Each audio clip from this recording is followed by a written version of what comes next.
Burial and mourning customs.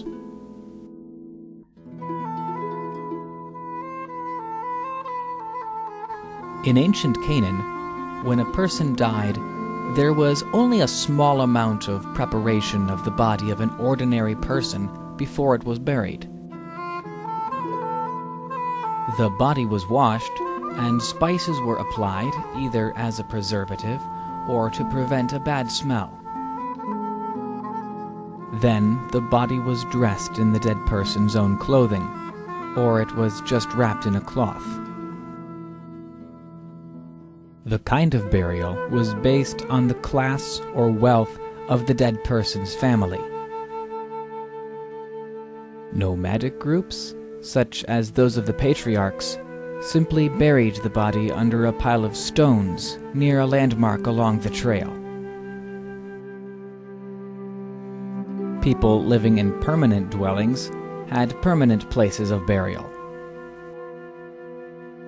Poor people would just dig out a shallow hole in which to put the body and cover it with stones.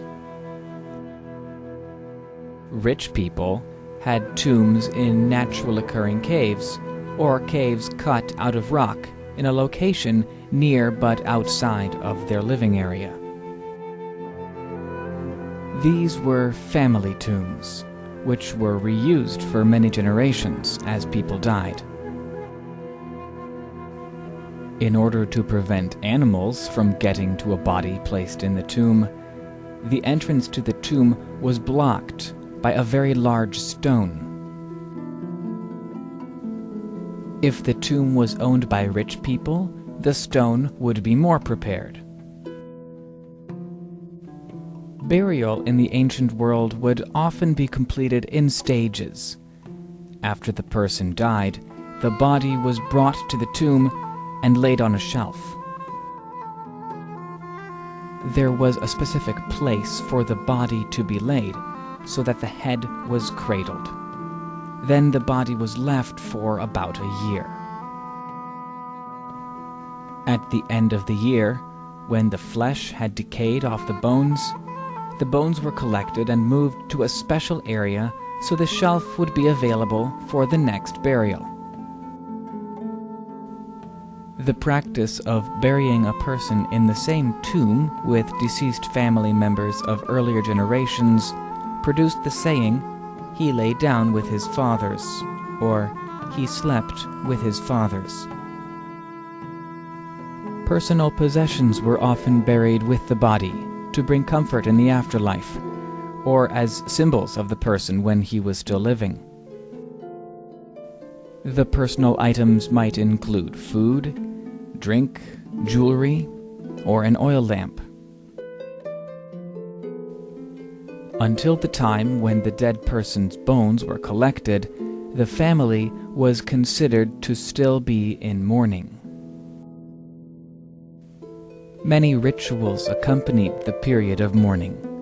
These included tearing clothing, wearing sackcloth, or throwing dust or dirt on one's head. Mourners wore black clothing, removed all ornaments, including jewelry, and went barefoot. A period of mourning and the special widow's clothing are mentioned in the story of Judah and Tamar, found in Genesis 38. There were also many physical actions connected with mourning. Some of these were weeping and fasting, beating the chest, lifting hands in the air, lying or sitting in silence on the ground, covering the lips, and bowing the head. Sometimes the grieving family hired professional women mourners who sang and played flutes. Burial practices in the New Testament times did not change much from the Old Testament times. Poor people were still buried in graves dug by hand. Then after the burial they were covered with stones. The bodies of rich people were placed in caves or tombs cut into rock. Hundreds of tombs, elaborate or simple, were cut into the slopes of the hills surrounding the city of Jerusalem. Those tombs were mainly either on the Mount of Olives or on Mount Scopus. By New Testament times, it had become the custom for richer families to lay the body of a family member in a large stone box until the flesh decayed and fell off. Rather than pushing the dried bones to the side of the tomb to make room for the next body, the bones were removed from the stone box. Then the bones were placed in a special small bone box, or ossuary, for final burial.